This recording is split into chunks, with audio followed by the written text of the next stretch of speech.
بسم اللہ الرحمن الرحیم۔ السلام علیکم ورحمۃ اللہ وبرکاتہ۔ اللہ تبارک و تعالیٰ کو تین چیزیں بڑی پسند ہے۔ حکایات قلیوبی ایک بڑی پیاری تصوف کی کتاب ہے۔ اس کے اندر امام شہاب الدین قلیوبی رحمۃ اللہ تعالیٰ علیہ نے لکھا، فرماتے ہیں اللہ تبارک و تعالیٰ کو تین چیزیں بڑی پسند ہیں۔ اب وہ کون سی تین چیزیں ہیں؟ آپ فرماتے ہیں سب سے پہلی چیز ہے ذکر کرنے والی زبان اللہ کو بڑی پسند ہے، فضول گوئی والی نہیں، اللہ کا ذکر کرنے والی۔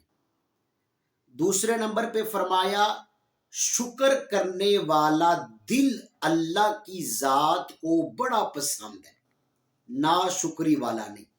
اور تیسرے نمبر پہ فرمایا مصائب و آلام پر صبر کرنے والا جو بدن ہے نا، اللہ تبارک و تعالیٰ کی ذات پاک کو بڑا پسند ہے۔ ہمیں پتہ چل گیا کہ تین چیزیں اللہ کی محبوب اور پسندیدہ ہیں: ذکر کرنے والی زبان، شکر کرنے والا دل، اور مصیبتوں پر صبر کرنے والا بدن۔ اللہ تعالیٰ ہمیں ایسے اعمال بجا لانے کی توفیق عطا فرمائے جن سے پاک پروردگار عالم خوش ہو جائے۔